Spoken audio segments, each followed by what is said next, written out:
حدا 4 نست زلو سبعي نبره ካብ ኩለን ድማ ነታ ረብዒት በዓልቲ ቤቱ ዝያዳ የፍቅራን ኣዝዩ ከናኸናን ዝበለጸ ህያብ ይህባን ይኸድናን ነበረ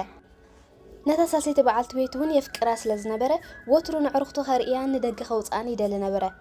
ይኹን እምበር ምስ ካልእ ሰብኣይ ከይተሃድሞ ወትሩ ብርቱዕ ፍርሒ ነይርዎ ነታ ካልአይቲ ሰበይቱ እውን የፍቅራ ነበረ ገለ ፀገማት ኣብ ዘጋጥሞ እውን ኩሉ ግዜ ናብታ ካልአይቲ በዓልቲ ቤቱ ይጥምት ስለዝነበረ ንሳ ድማ ኩሉ ግዜ ፀገማቱ ትሕግዞ ነበረት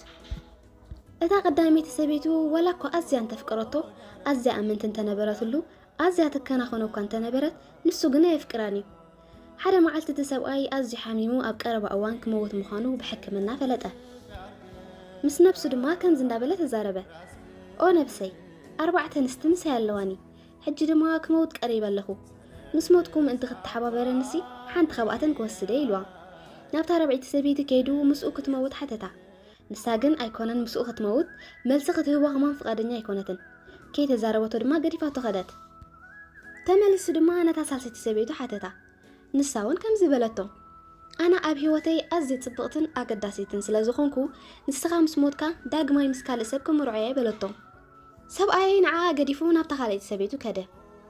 ሓተታ ንሳ ድማ ይቕሬታ ኣብዚ ግዜ እዚ ክሕግዘካ ይክእልኒ እንተ በዝሐ ክሳብ መቃብር ጥራይ ክሰነየካ ዝኽእል በለቶ ሰብኣይ ተስፋ ቆሪጹ ርእሱ ድነነሞ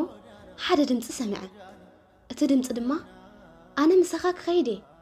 ናበይ ትኸይድ ኣለኻ ብዘይግድስ ግድን ክስዕበካ እዩ ዝብል ነይሩ እቲ ሰብኣይ ብስምባደ ንላዕሊ ጠመቶሞ እታ ቀዳሚት ሰበይቲ ኮይና ጸንሐት ኣነ ብዚ ግዜ እዚ ብሃፍትን ጽጋብን ዝተሰንጠውከ ንስኻ ምስ ሞትካ ግን ዝቕልበኒ የለን ብሕፅረት መግቢ ከም ዝሰቀ ይፈልጥ ስለዚ በቃ ክስዕበከ በለቶ ሽዑ እቲ ሰብኣይ ከቢድ ሓዘን ተሰምዖ ይቕሬታ ግበርለይ ብዙሕ ጎዲእከ ነቲ ዝፈጠረክ እግዚአብሔር ረሲዐ ነዚ ናብ ግዜ ሞተይ ንዝጠልማ ንቐዳም ወትሰሪዐ ጎዲእከ ሕጂ ግን በጃኺ ኣብቲ ነበልባል ሲኦል ምእንቲ ኸይንሳቐስ ነቲ ርህሩህ እግዚአብሔር ምሕረት ክገብረልና ለምን እዩ እንተ ሰሚዕክ ድማ ኣብ ገነት ብዝበለፀ ክከናኸነኪ በላ ነስተውዕል እተን 4 ንስቲ መነመኔ ኩላትና ደቂ ሰባት ኣብ ህይወትና 4 ንስቲ ኣለዋና እታ ረብዒት ሰበይቲ ኣካልና ጽቡቕ ክንክደን ስጋና ክንስብሕ ክንደ ግዜ ንጻዓር ንርሃጽ ብዘየገድስ ምስ ሞትና ግን ናትና ይኮነትን ክትገድፈና እታ ሳልሰይቲ ሰበይትና ንብረትና ደረጃና ሃብትና እሱ ድማ ምስ ሞትና ናትና ይኮነን ገዲፍና ናይ ካልኦት ይከውን እታ ካልአይቲ ሰበይትና ድማ ስድራናን ፈተውትናን እዩ እዚኦም ድማ ብህይወት ከለና ክሳብ ክንደይ ይቀርቡና ነይሮም ይከናኸኑናን ይሕግዙናን ነይሮም ብዘየገድስ ኣብ ጎንና ክጸንሑ ዝኽእሉ ግን ክሳብታ ኣብ መቃብር እናኣትወላ ግዜ ጥራዮም